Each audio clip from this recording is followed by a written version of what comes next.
Hey gang, UV here. I'm at Don Asbee's shop. He's my blacksmith mentor, and he's gonna introduce us to an anvil that he made. And so here we are. Here's Don. Hey, Hello. Don. How's everybody doing today? This is a good example of having too much time on one's hands. And when I first started out, I wanted to learn how to weld. So I went to welding school and then on to a job fabricating custom trailers at a custom trailer manufacturing place near St. Louis. And when I wasn't welding on trailers, I was trying to make myself an anvil that I could use for horseshoeing that would be manageable in size and weight for working out of a Datsun pickup.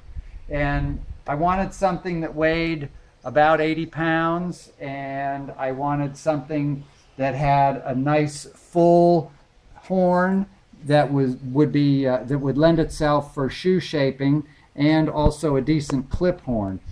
And the only way I knew to do it at the time was to start out with a piece of railroad rail, which I split and roughed into shape, and then I just started adding bits of scrap metal to fill in the waist and to fill in all of the foot area as well as the table. And just you can look at this closely and see that everything was just kind of done in a very rough way, but it's been a very good anvil. It's a little bit on the soft side because I wasn't really concerned about using tool steel. I, at the time, was just using 6011 electrodes for this, using my Lincoln Buzz box. So there are about 50 pounds of electrodes in this, maybe only 40. I think I went through a whole box, and then you actually scrap a lot of the stub ends. So the 80-pound anvil here worked out really well. I used it for 7 years in my shoeing business, and then I use it, you can see it's mounted pretty tall on this base.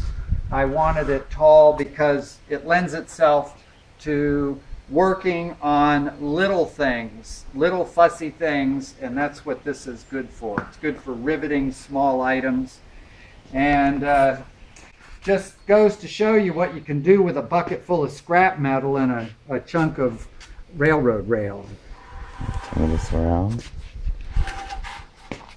And I went ahead, this is a sacrilege, folks, I realize that, but I welded it to this plate so that I could have it secured to this funky pipe section here, the flange.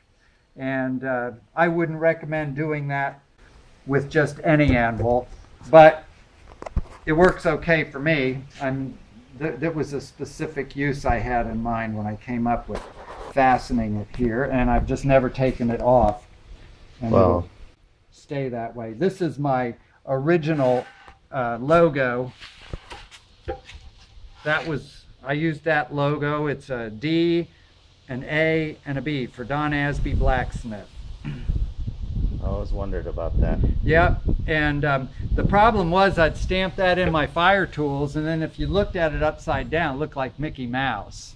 And so I just thought, I better come up with something better. There's a lot of good, honest wear. It's been a little. Oh yeah, yeah. Well, that is from really held that's up, from though. opening. That's from opening and shaping heels on horseshoes.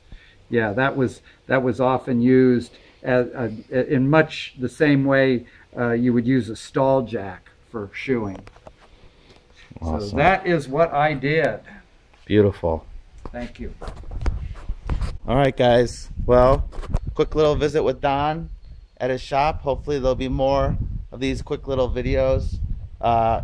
We may be doing a cool video with this frying pan jig that Don made years ago, so look forward to that. That'll probably be the next thing we do here. And yeah, that's it. Have a nice day unless you have other plans. Peace. great.